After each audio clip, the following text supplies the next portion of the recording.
Every year, more than 1,000 people in all walks of life are killed, and more than 30,000 are injured in electrical mishaps. Now, we're all familiar with the great things electricity can do for us. But to use it safely, it helps to know what it is and how it works.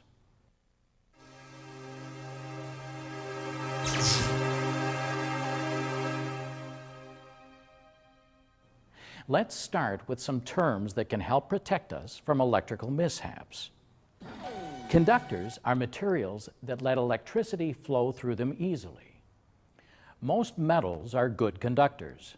Some examples are silver, copper, gold, aluminum, mercury, and iron. Water is another good conductor because it contains dissolved salts and minerals. And guess what? Our bodies are about 70% water, making us good conductors too. On the other hand, insulators are materials that hold back the flow of the electric current. They're sometimes called non-conductors. Some good insulators are rubber, plastic, wood, glass, and ceramic. For example, the outside of this extension cord is rubber, a good insulator. On the inside is copper wire, a good conductor. The electricity flows through the copper wire and the insulator keeps it there, unless it's damaged. It's important to remember that certain conditions can cause insulators to become conductors. For example, an insulator such as this clean, dry 2x4 will become conductive if it's wet, dirty, painted, varnished, or treated with preservative. Fuses and circuit breakers are protective devices that stop the flow of electricity when it reaches a dangerously high level, as in a short circuit. Fuses have a metal filament that melts, and circuit breakers automatically disconnect the power. Circuit breakers and fuses help protect equipment and prevent fires, but they won't protect a person from getting shocked. Ground fault circuit interrupters are another type of protective device. They can be in a portable cord like this, or in outlets. Ground fault circuit interrupters, called GFCIs, detect very small changes in current and almost instantly stop the flow of electricity. One of the most common electrical terms is voltage, which is the force that moves electrons in the current. 120 volts is found in typical wall outlets and in some industrial equipment and lighting. Most electrical fatalities involve 120 volt circuits. You also might work around equipment that uses higher voltages, such as 240, 277, or 480 volts. High voltage circuits such as these are especially dangerous. The amount of electrical current is measured in amperes, usually called amps.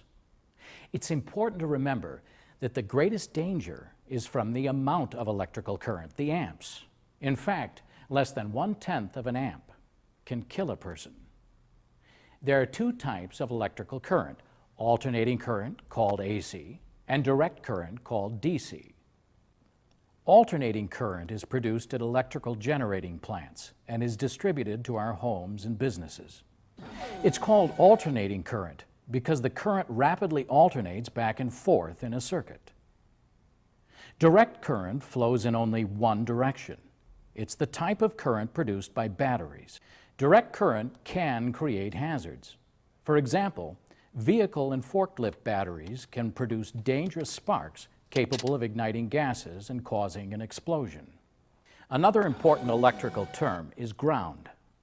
Objects are grounded if they're connected to the earth with a conductor. Electrical tools and equipment can be grounded through the ground prong on a cord. The ground prong is connected to a separate grounding wire inside the cord. If there were a short circuit, the surge of electricity would flow through the ground wire and into the earth, rather than into a person or equipment. Now, static electricity is an electrical charge that builds up in a variety of objects, ranging from storm clouds to people. Static electric discharges can range from a tiny spark with very little current to a bolt of lightning carrying several 100,000 amps of current and several 100 million volts. But even a tiny spark can be dangerous in work settings with explosion hazards and flammable liquids. For this reason, during the transfer of fuel or flammables, containers are first grounded with a bonding cable before transfer. This helps prevent the buildup of static electricity and the release of dangerous sparks. There are plenty of other electrical terms, but the information we've covered is an important step in protecting yourself from electrical mishaps.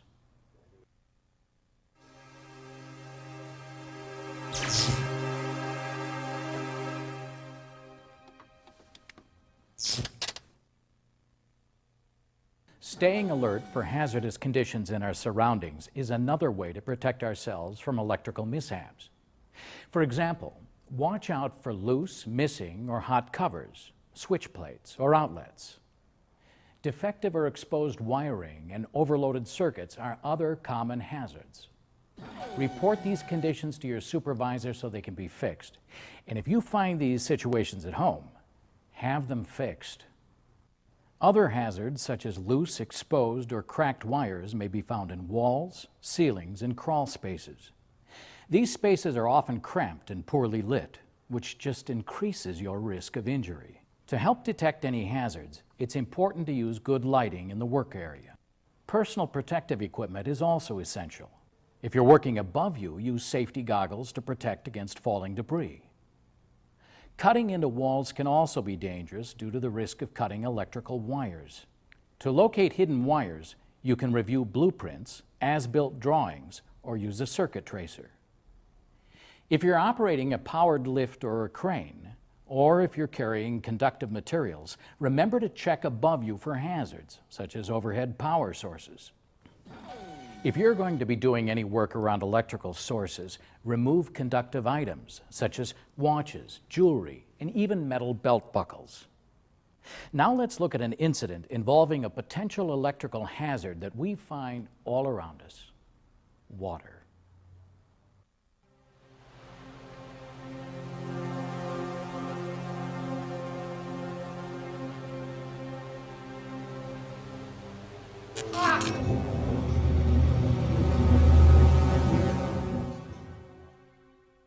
Water and electricity simply don't mix.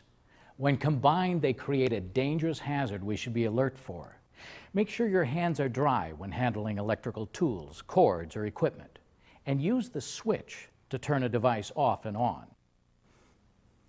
Usually, fiberglass or wood ladders are best to use around electrical sources, but moisture causes them to become conductive and dangerous to use.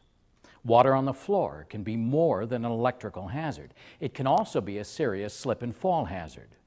And even wet gloves or wet footwear can increase your chance of being shocked. A friend of mine was working at the end of the day on a wet, damp ground, and he reached into a base to pull some wires out to work on, and as he did so, as he reached in there, he was electrocuted. And there was someone there that was trained in CPR and first aid that started on him right away, and it didn't make a difference. He didn't make it. I think that first of all, it was the damp ground, and I'm not sure what the conditions of his boots were, but at the end of the day, your socks are going to be sweaty and your boots are going to be wet just from walking in that ground. Distractions are another hazard that can kill. Remember the scene at the beginning of the program?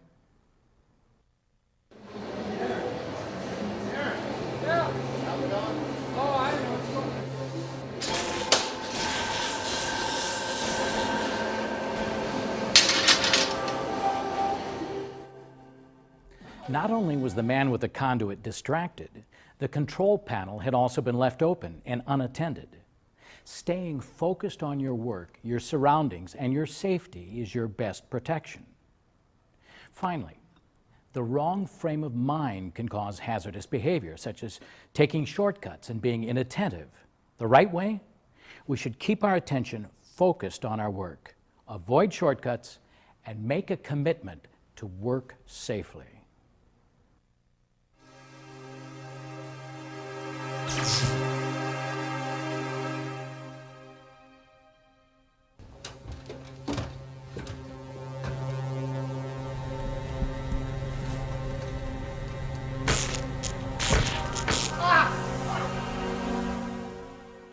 simple mistakes can result in tragic consequences when electricity is involved.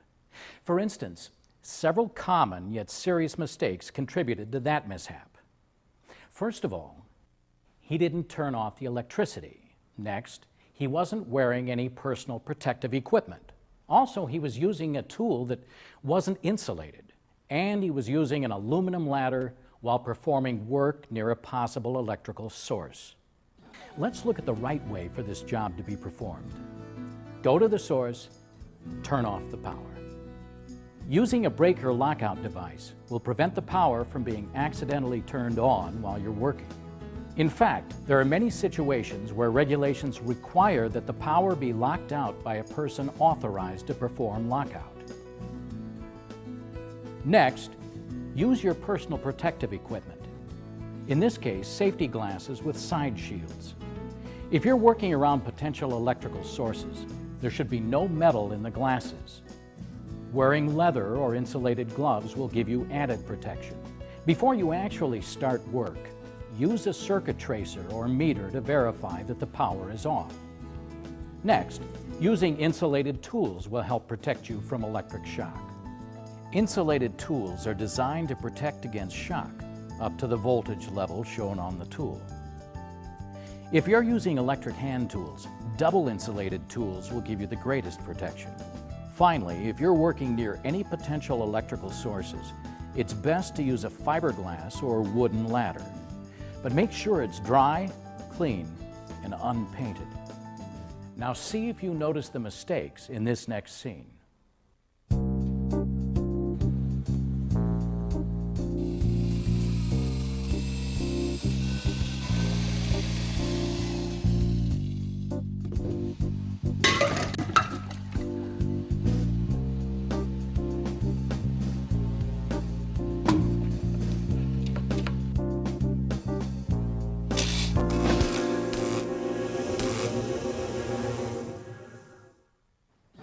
Several common mistakes contributed to this mishap. First of all, he had liquid in his work area while using an electrical tool. Whether it's water on the floor or in a cup, water and electricity have to be kept away from each other. Keep your work area dry and avoid bringing liquids into the area. Let's look at some other mistakes. Not only was the insulation on the extension cord damaged, but he was also using a cord that had the ground prong removed. Before starting work, select a high-quality extension cord that's in good condition, that's rated to handle the equipment being used, and has an intact ground prong. Select a cord that's been approved by an independent testing laboratory. Avoid using adapter plugs because they eliminate the proper ground that will protect you from shock. Using a cord with a built-in ground fault circuit interrupter will also protect you from shock. Another dangerous mistake is turning the power on and off by plugging and unplugging a cord. This can cause sparks, create a shock hazard, and damage the cord and outlet. We've seen how important it is for our safety that we prevent mistakes like the ones we've seen.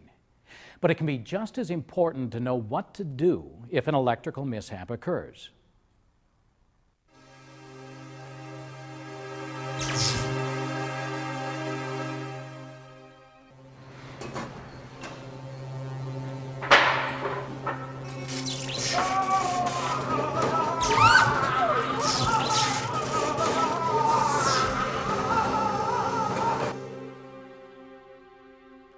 Knowing what to do and what not to do if you come across an electrical mishap like this can mean the difference between life and death for the injured person and yourself. First of all, don't rush into the situation. You could be injured or killed. If the person is still being shocked, don't touch them. You could get shocked too. If you can, quickly shut off the power and call for emergency medical help. There's been an accident in Warehouse B. If you can't turn off the power, use a dry, clean, non-conducting object to push the person away. Then call for emergency help. I'll go get some help. If the person is no longer being shocked, call for emergency medical help immediately or get someone else to call. If possible, turn off the power source. Try to calm the person and keep them still until help arrives. Don't give them water because it could cause a stroke. If they're bleeding, don't touch the blood.